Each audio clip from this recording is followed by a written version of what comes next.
Welcome to the BSM3 Sports Show, and it is Fins Game Day. The Miami Dolphins play football today. Can't get too excited while saying that, though. It's still preseason. But the Miami Dolphins take on the Atlanta Falcons at The Rock in their first preseason game tonight at 7 p.m. It's the first preseason game. So Tua, Tyreek, Waddle, they're probably not even going to dress out. They're probably not even going to play. Most of the starters won't play. And while the game is not very meaningful, to be honest, I do see many interesting storylines going into this game, so we'll go over those in today's show. Also, I'll talk about what was the best Olympic basketball game this summer, as USA finally faced a challenge that was an unexpected challenge by many, and Nikola Jokic and those Serbians. Nikola Jokic only played 3 minutes. But I'll give you why I expected a tough matchup and a comeback in that game, and I'll also preview Saturday's gold medal game between USA and France, and how the USA may face a similar challenge. But first, let's get into those interesting storylines of the Miami Dolphins preseason game. There was also some football on yesterday. A little teaser. You had the Lions versus the Giants. The Lions lost. The Giants won. Hendon Hooker unfortunately got a concussion in his first game back. We also saw some Joe Milton from the Patriots. A little bit of Drake May. Joe Milton, the Patriots took on the shitty-ass Panthers. They beat the Panthers. Joe Milton looked nice. Patriots might have a little QB battle going on. Just like the Dolphins, one of the interesting storylines in this Dolphins game versus the Falcons in the first preseason game is the battle of the second-string quarterback. This battle has been talked about throughout training camp, which is part of the battle, part of the talk is Skylar Thompson's drastic improvement over the offseason.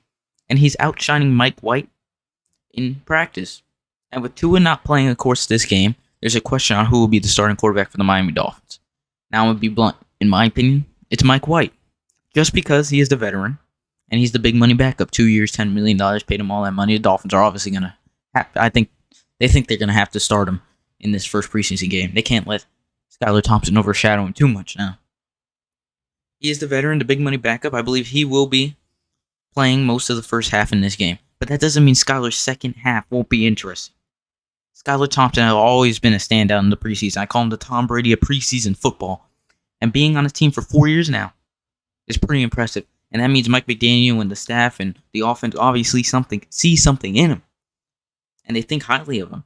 And they even started him that season when Tua got hurt over Teddy Bridgewater. A veteran in Teddy Bridgewater. So that's going to be interesting. Us Dolphins fans seen him on a road playoff game also over a vet in Teddy Bridgewater. The season where Tua got hurt, made the playoffs. We almost beat the Bills in the playoffs. That would have been insane. Skylar Thompson, it looked a little shaky, but he's rookie season. So it's going to be really interesting and entertaining to watch what could be a live QB battle over the next few weeks of preseason ball. That's something you can look forward to in this game. First game, no starters. Skylar Thompson, Tom Brady of the preseason versus a veteran Mike White who has starting reps in the NFL. Lots of starting reps in the NFL with the Jets. It's going to be interesting. Don't forget this is not a regular QB battle either for the second string. You can't just think, oh, this is just the guy that's going to sit on the bench behind Tua and put the headset on and do this, blah, blah, blah. No, this is not your regular second-string QB battle. Because much of the talk about Tua, can't let you guys forget this, much of the talk about Tua getting his contract is if he could stay healthy. So obviously it's important, and that's why the Dolphins also signed Mike White, to have a good backup. So this battle right here is going to dictate who steps in and who the Dolphins can trust if Tua goes down. And that's not something we didn't see before. Tua went down many times, and it's not out of the realm of possibility.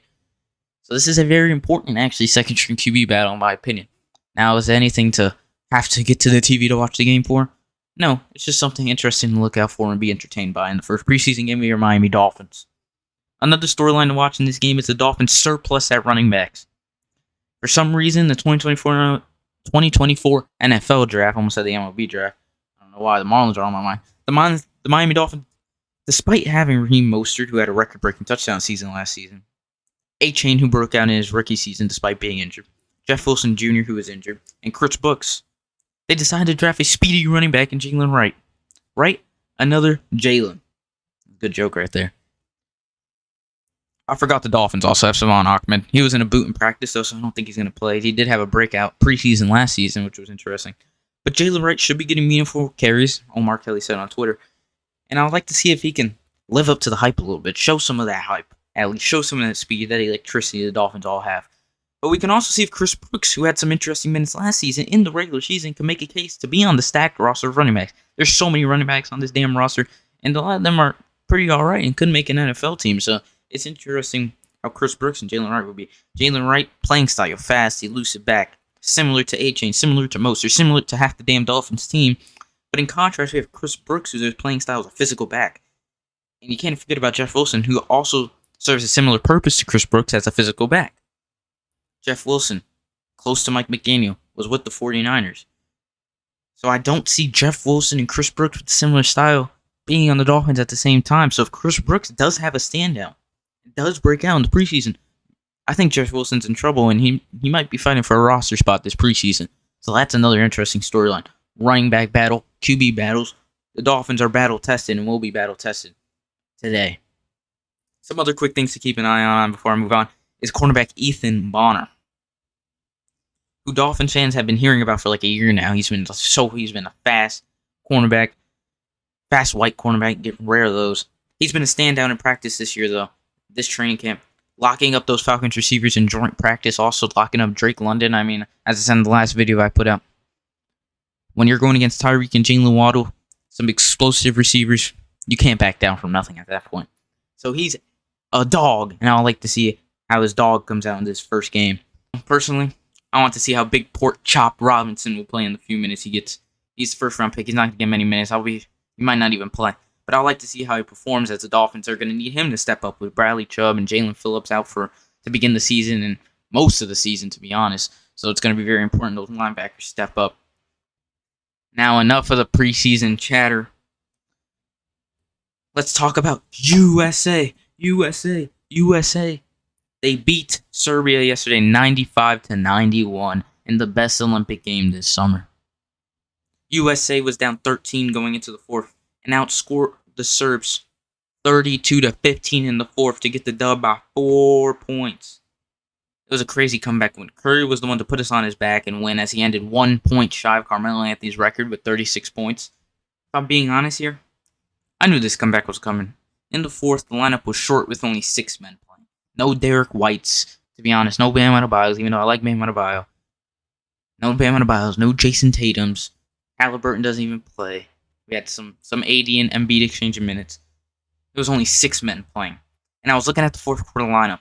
Curry, Braun, Booker, Durant, and Embiid, or Anthony Davis instead of Embiid, who started that quarter. I said to myself, these are the stars we were talking about when calling for the NBA's best to play in the Olympics. And they showed why they are the best.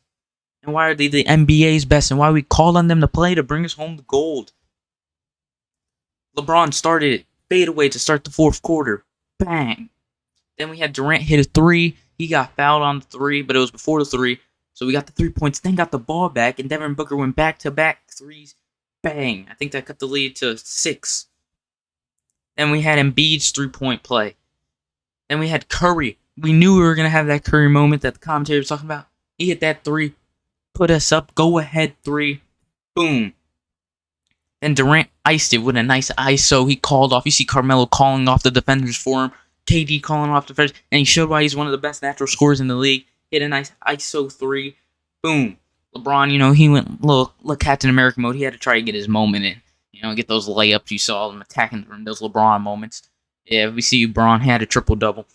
But USA, stars came back. They showed why they're stars, even though they weren't playing. You could tell Coach Spo took over that game defensively, playing that man, picking up at half court. You could tell Coach Spo was taking over that game. Steve Kerr, hand it over, buddy. You suck. Now, USA, France, gold medal game in Paris, France. It's going to be interesting. 3:30 p.m. USA got tested. They might be a little drained. They're deep.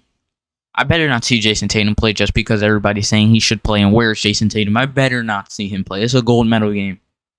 I don't care. Get that gold medal at all costs. Because France has been on a run. They've been beating actual good teams.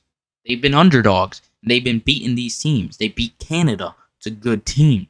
They beat Germany, who's been beating teams, and they're actually pretty good. And they held in the friendly. It was a very close game between USA and Germany, and LeBron had to go to Captain America mode.